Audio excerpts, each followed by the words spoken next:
2012-13 budget is continuing. Joining me now for an update on progress so far is Brent Robertson, Roanoke County's Management and Budget Director. Brent, thanks for taking the time to let our folks at home know what's taking place with our budget. I know that you have to have this budget in place by July 1. Why is that? Well, unlike the federal government, we need to have a balanced budget in place where our expenditures equal the revenues we have. And our fiscal year is July 1st through the June 30th. So it is state law that we have a balanced budget, and it begins July 1st through June 30th. July 1st, not too far away, but really the work on this budget has been taking place for several months. Oh yes, we've actually probably last summer we began work on this next year's budget, so it's been ongoing for quite a while at this point, and we are coming down to the home stretch right now. I believe it was January and February, that time frame, that the departments, Roanoke County departments, were asked to begin making trims to their budgets. Why was that? Well, I think this is really just a continuation of the economic downturn that we've all experienced beginning back in 2007.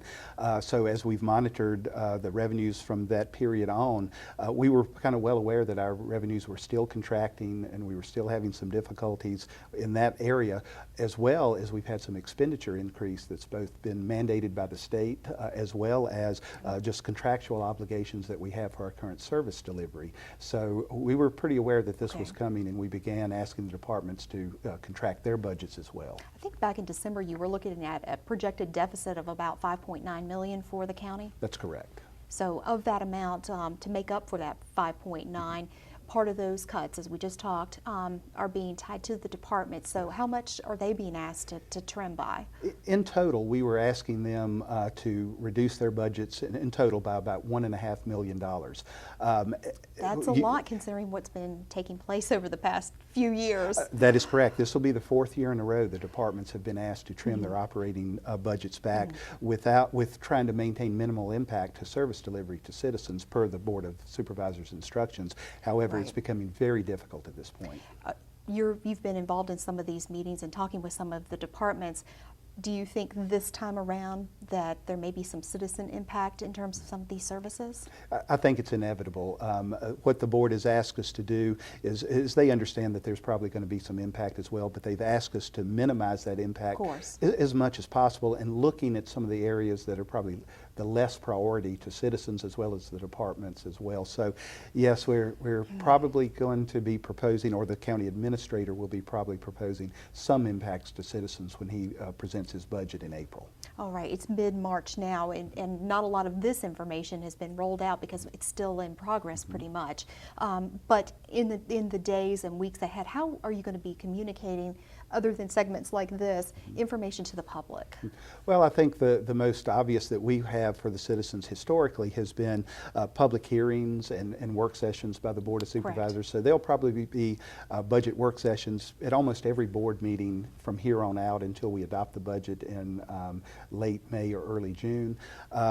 We have, with your help, a website that's key to the budget Department of Management and Budget's website that will have updates that we present to the board, as well as what the board directs staff to do. So that's a good opportunity for the citizens to look and see what's going on budget-wise. I know you have a lot of work that's been taking place for months, weeks, months, and a lot of that, what keeps you sort of hanging is information coming in from the state. Explain how the state impacts what we as a county do.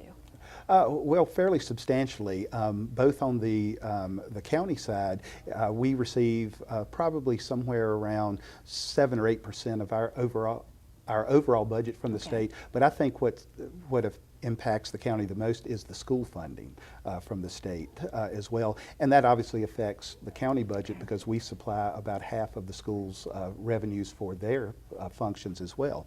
So the state budget impasse that's currently going on has a potentially devastating effect both for the county functions as well as the school functions in their development of budgets. So we need to know what the state's going to do as quickly as we can to then be able to make our budget decisions locally. Right. Well, I know we're taping mid-March right now, and a lot is taking place. A lot is going to be changing. So I know you encourage folks to either give you a call or check that budget info website to make sure that they stay informed and can find some important dates that are coming up on there as well too.